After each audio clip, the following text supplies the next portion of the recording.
This weekend in the United Kingdom, it is the Jubilee Bank Holiday weekend commemorating 70 years of the Queen's reign.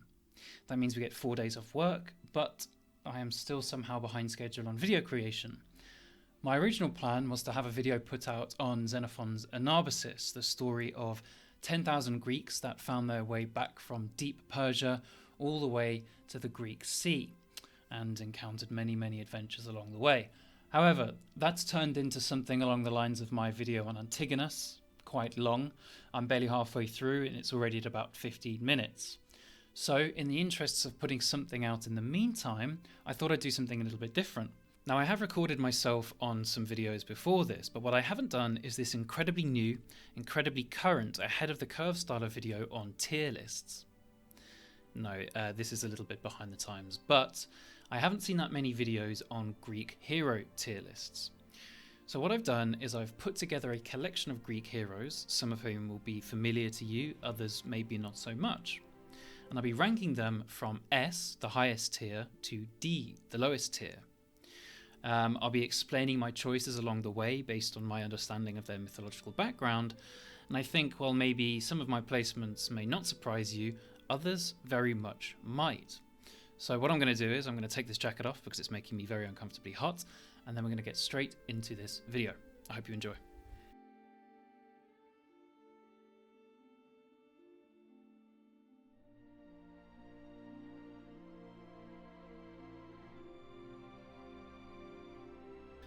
Okay, so the jacket is off, the forehead is still shining, and let's start ranking. First up, we have the protagonist of the Iliad and greatest hero of the Trojan War, Brad Pitt. No, it's Achilles. And I'm not going to rank him as highly as I think a lot of people would, because he is, in 2 words, a petulant child. I don't subscribe to the view that he was 14 when the Trojan War started, but he was certainly very young.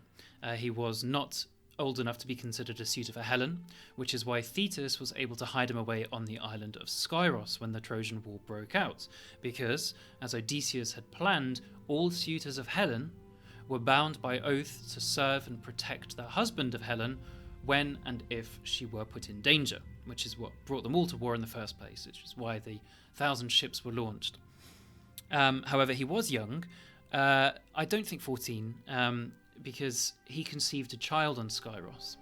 And if this is mythology we're talking about, so it's entirely possible. But if he were 14, this would be creepy and more than a little miraculous in terms of conception. But even if he were able to conceive a child at 14, being a demigod, that would make Neoptolemus' son 10 years old at the end of the Iliad, when he stormed Troy and killed Priam and his family. And frankly, I don't think even the son of Achilles could do that at the age of 10 and maintain any degree of credibility. More to the point, I believe he took a wife after the Trojan War, and 10 is too young even for myth, especially from a man. So Achilles is a truant child, and this really does show in his interactions, particularly with Odysseus. He was an excellent lover and friend and companion to Patroclus, and avenged him very admirably. But ultimately, being a great warrior and avenging your partner doesn't make you always a good person. So I'm going to rank Achilles at the humble position of B. So there we go. B for Achilles, B for Brad Pitt. Okay, next up we have Agamemnon, lord of the tripartite kingdoms of Mycenae, Argolis, and Sparta. He is the brother of Menelaus, and together they are the sons of Atreus, the Atridi, which of course was the inspiration for Paul Atreides of Dune fame. How to rank this man and where to put him? Well, Agamemnon, military leadership. He did lead the Achaeans to victory at Troy in their 10-year-long campaign throughout the epic cycle. But he was supported by some excellent military minds, Lord Nestor, Lord Odysseus, and Diomedes. He was supported by some great warriors, Achilles, Ajax, and again Diomedes, who did a lot of the heavy lifting for him. Agamemnon loved to have his share of the fame, the glory, and the booty, in more ways than one, but he didn't always put the work in himself to earn it. And that's where we come to his character, which sadly really falls short, not just on this rating system. He was vindictive, he was aggressive, tyrannical at times, angry, and above all greedy, narcissistic, hubristic. he sacrificed his own daughter, Iphigenia, just for favourable winds to get to Troy so that he might taste victory and earn fame. That was, of course, the inspiration for Stannis Baratheon's sacrificing of his own daughter in Game of Thrones 2. So you can already see that all of the bad traits of Agamemnon are influencing people. The curse of the House of Atreus influenced Dune, and the sacrificing of one's own daughter is influencing Game of Thrones. So already you're starting to see this man is not being portrayed in the best light by posterity. And this really comes to the fore when he returns back home in Mycenae from Troy. Now this is the subject of Aeschylus's tragedy Agamemnon, the first part in the Oresteia, where he finds his wife Clytemnestra engaging in an adulterous relationship with Aegisthus, a member of his court. And together they kill Agamemnon. He was paying too little attention to those he loved, even killing his own daughter, and paying far too much attention on himself, and for that his own wife slew him, quite brutally as well, with an axe. So for that, Agamemnon gets a fat C.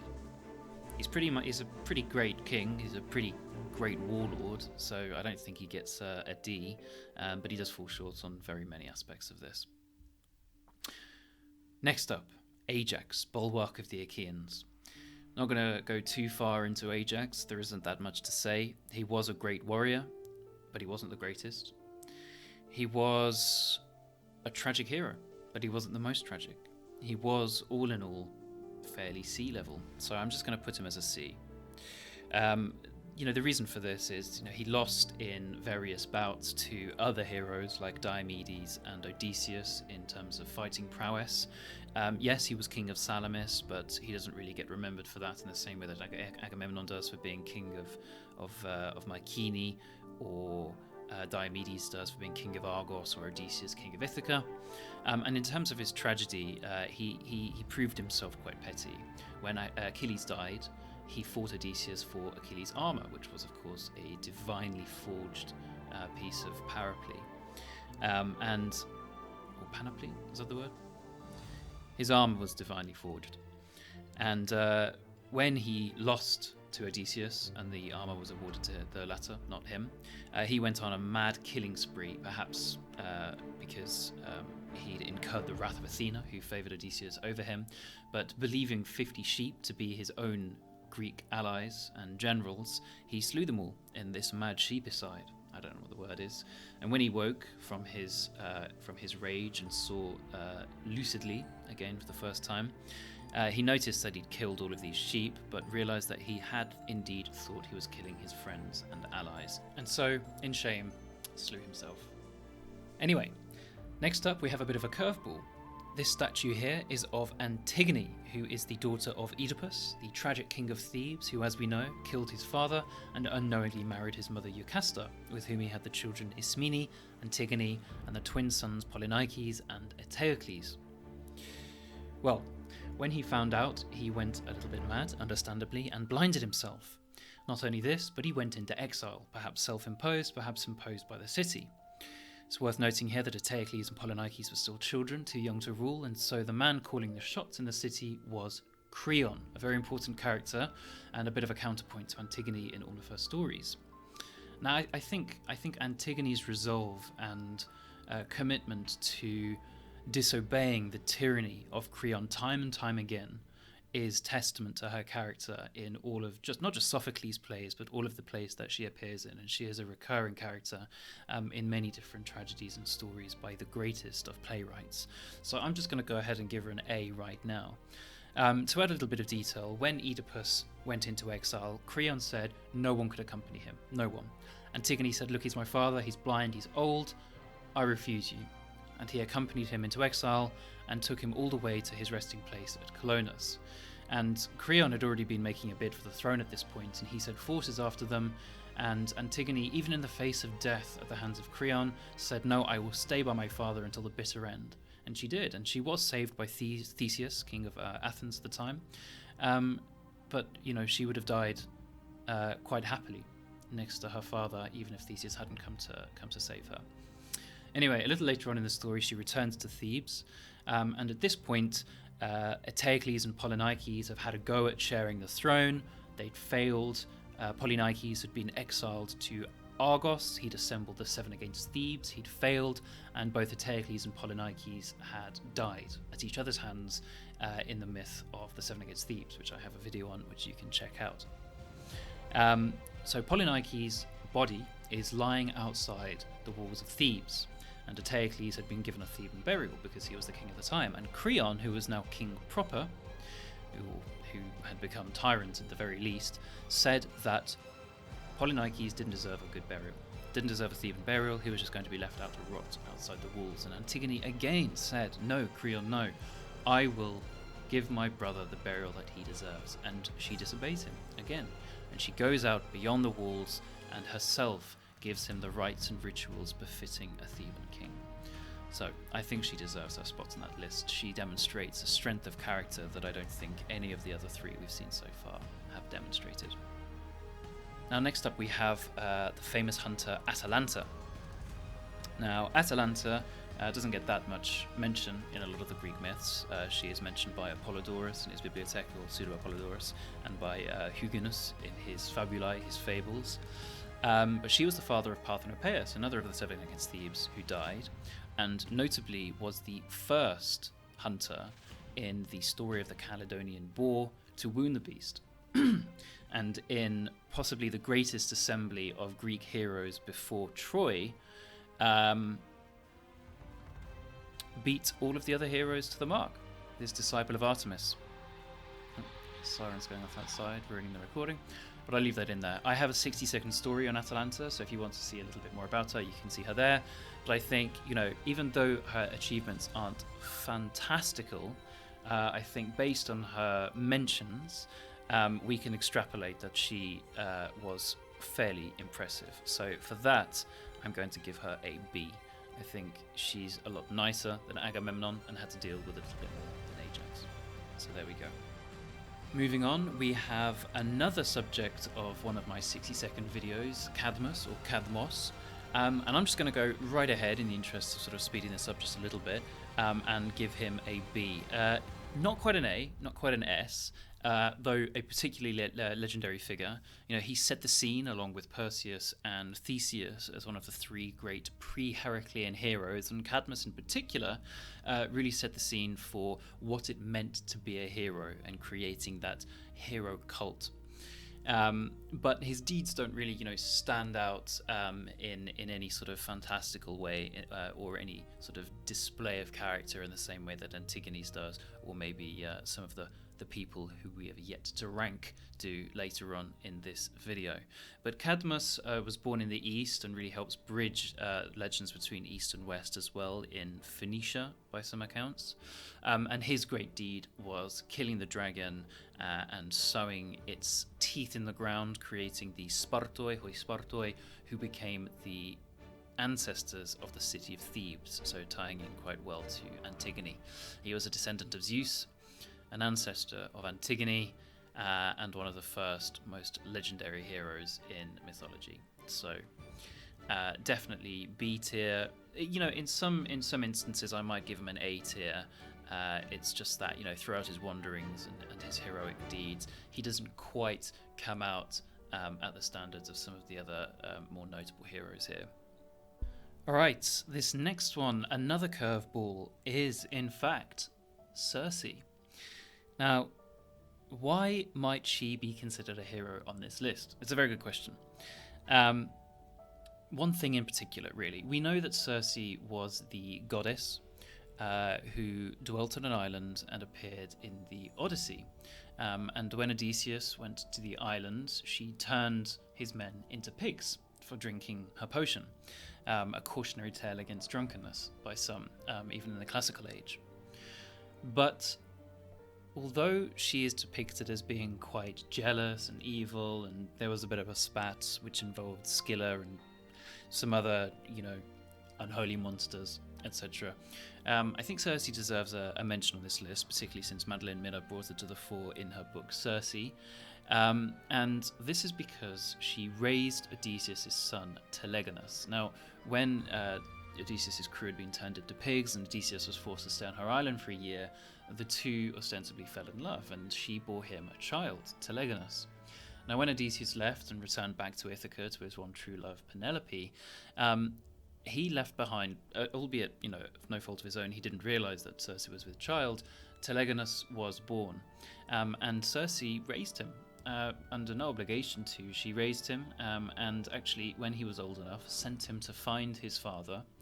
And although it ended very tragically, and it was foretold in a prophecy that Odysseus would die by something born of the sea, and it was in fact Telegonus appearing on his island unannounced with a fishbone spear, Odysseus saw it as a threat and killed Telegonus without realizing it was his son. But Telegonus bore him no ill will, and I don't think Circe did either. So, in that long rambling explanation, I'm going to include Circe on this list as a hero, albeit a D-rank hero there. Who have we got next? Well, who we have next is an absolute badass and my absolute favourite hero, Diomedes. And I'm just going to go right ahead and put him in S-class. He is my favourite, by far, of the Greek heroes. This video is taking me a bit longer to record than I thought, so I may split it, and since I think we've got through the top row there now, I'm going to stop this video after going over Diomedes. But yeah, we're going to go through his background a little bit, and we're going to see exactly why I think he deserves to be in that S-class tier, because, yeah, lost for words almost, starstruck. So Diomedes is the son of Tydeus, a Caledonian exile who himself was no great hero. Tydeus was a savage, he was a bad man, an evil man, and he was exiled for killing a relative in Calydon and sent to Argos, where he ran into Polynices, and the two resolved to help each other. Tydeus would help Polynices take Thebes in the first 7 against Thebes, and Polynices in return would help him reclaim Calydon. But as we know, the 7 against Thebes was a failure. So Diomedes grew up as an Argive prince in Argos, and lost his father at a young age. And he resolved at this young age to avenge his father, along with the 6 other children of the deceased 7 against Thebes. Well, 6 died in the 7 against Thebes, but the 7 children all resolved to avenge their fallen fathers. And they were just children at this time. Anyway, they grew up and they trained, and Diomedes became a formidable warrior and an intelligent man. And when he was in his teens, a very young man, he followed through on his promise with the 7 children of the 7 against Thebes, and they succeeded where their fathers failed. In the biggest and most significant military engagements in Greek mythology before the Trojan War, Diomedes played a pivotal role in their victory, setting the stage and his future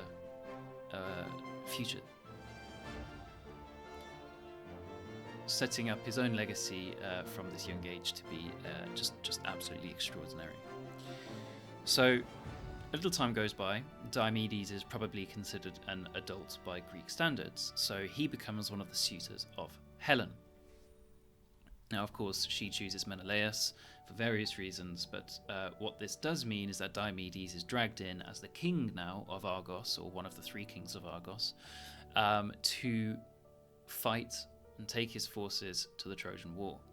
This makes Diomedes the youngest adult general in the Trojan War. If you discount Achilles, who really just goes off and does his own thing with his myrmidons, as we all know, plays truant, Diomedes is the youngest serious general, and time again he proves himself the match of Odysseus in wiles and the match of Ajax in strength. I mean, this is a man to rival Achilles at times. He seriously wounds 2 gods.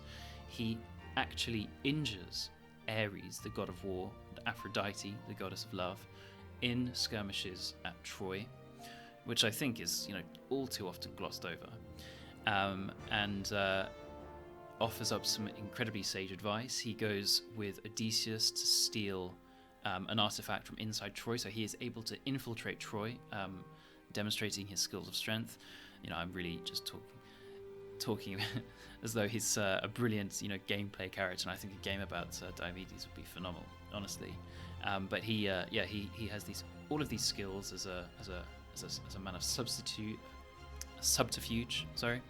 a man of warlike capabilities, a man of strategy, and all at such a young age. And then he survives. He survives the Trojan War. then he survives his nostos, his return. So, Menelaus has a pretty epic nostos. Agamemnon dies at the end of his nostos. Odysseus has the most epic of the nostoi. The Odyssey is a sort of extrapolation, a sort of extended telling of his incredibly epic journey home. But Diomedes gets back to Argos and reigns as its king very successfully, but gets a little bit of wanderlust, and he doesn't die, nor does he settle. He goes off and starts founding cities all through Greece and all through Rome, or Italia, or the Italian peninsula this time. And he actually does appear in Virgil's Aeneid. So when Aeneas arrives in Latium and is having difficulties, Aeneas, who was one of the Trojan heroes and actually fought against Diomedes, recognized Diomedes' skills as a strategist, as a king, as a warrior, and calls on him to help him. And Diomedes, doesn't let him have any of his men, but the fact that he was even asked is testament to his respect even amongst his enemies. Anyway, long story short, I could go on forever about Diomedes, but in the end he dies and is deified, turned into a swan and deified. He was one of Athena's favorites along with Odysseus, when Diomedes dies, he becomes a god. So from a very young age, losing his father and actually going on to win the most significant battle before Troy, to founding cities and injuring gods, and then finally becoming one himself, I think he's really earned his place as an S-class hero. And that's all I'm going to say about that. Alright, so as I said, I think I'm going to call the video a day there.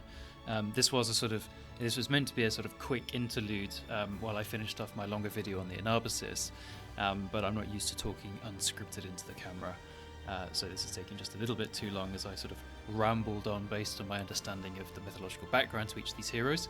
But yeah, tell me what you think. I hope you enjoyed. I will continue this list in a future video, possibly after the Anabasis one is finished. But until then, I will see you guys next time.